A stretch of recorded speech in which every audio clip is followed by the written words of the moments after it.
The upcoming months, for those of you that have been asking me tonight, yes, we are still accepting membership fees. So tonight, you can definitely see me somewhere in the course of the night.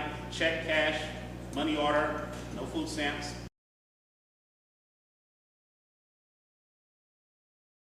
And we definitely want to let the Bay know who we are, what we exist, and the talent that we have. And I'd love to share your talent with everybody else. I ensure each and everybody's success because that's important to us as a group. And power-wise, I have that roughly about half of what's coming out of the top two softboxes, the top two banks.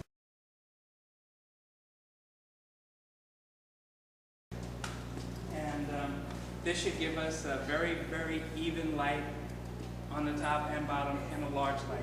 And again, we want to deal with scale. We have, one softbox, one model. We're just expanding it to two softboxes for the three models. So it should all work well. Any questions at this point? I got a couple quick ones. So am I right in hearing that you got basically a 2-to-1 light ratio? Pretty much. Okay, can you explain to them the 2-to-1? Basically, the output that I have on the top, the output that I have on the bottom is half of that. So, and it's real simple. So I'm used to shooting in total darkness. So usually, when we start this, we'll drop all the lights. People shoot, look, shoot, look, shoot, look. That's awful. When you're creating your images, once you get it set, you should be happy with that. Get it where you want it. Shoot, shoot, shoot, shoot, shoot, then take a look, But in the studio, with product stuff, things change all the time. So that's why I'm tethered. And this is kind of fun, but tonight everyone can see what's happening as we do it. So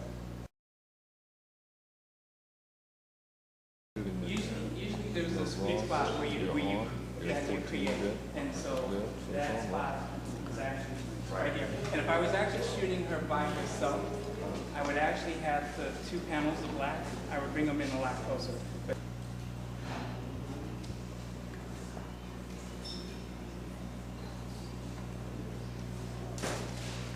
Okay.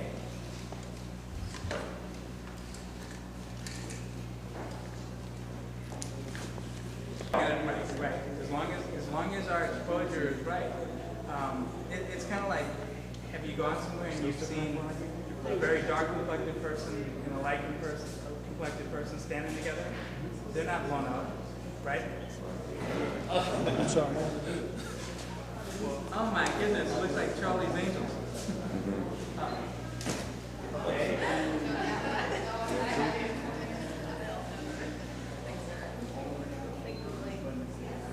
Now, nobody's over, nobody's underexposed. Jennifer, I'm going to turn your face over, straight on to there, sit down, look there, and just right there, everybody's eyes. Derrick, can you explain why you set this up as a horizontal frame? Or is it just, based on the pose, it's a horizontal? Would you do it vertical? We do it vertical also, but remember, we have a section where our light is sweet. And once we go out of that section, things begin to change. So this was created so roughly we have this much of working space.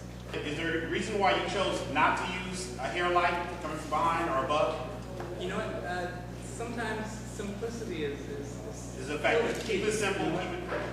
If you look on the monitor there, we see all the texture in her hair. We see all the texture in here everywhere. We have definition between her hair and the background, so we don't need another light to separate that for us. If we were using a hair light, that's basically all it would do.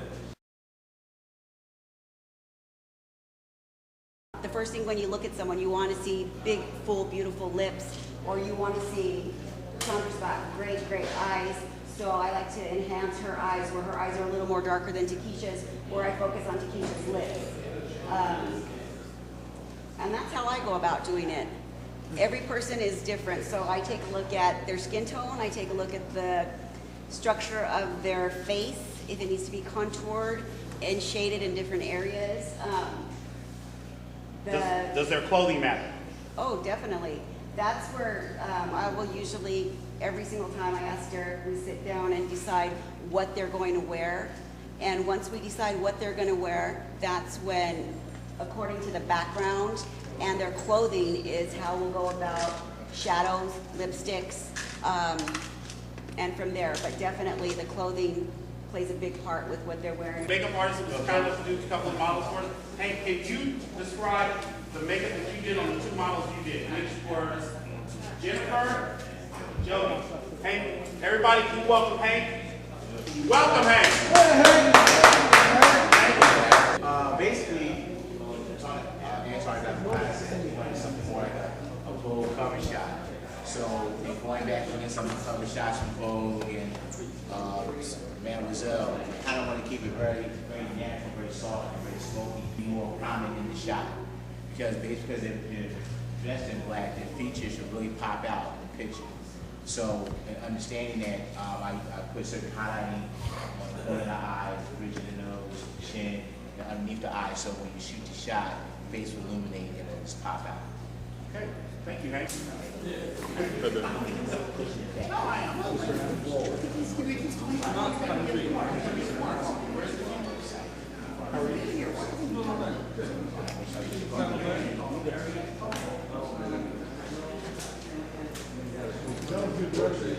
I'm glad. You know what? The thing's out. I did it from memory. I swear I didn't know what you think.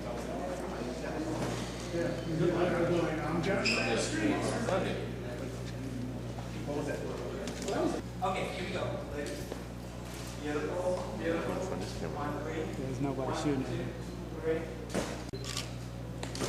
He should come out just a hair, whole body, just a little, right there. I like to go up and set it up the first time, and then the rest of it is very minute instructions from the camera. It's easy that way. But the very beginning, you want to set it up physically, put people where you want them to be, judge where the spaces are, and then the rest of it, like I said, is behind the camera and easy. You've seen how I put this together, and it's a simple piece, and everybody, anybody can do this. You know, you guys are beginning and so on. Experiment. That's the best information I can give.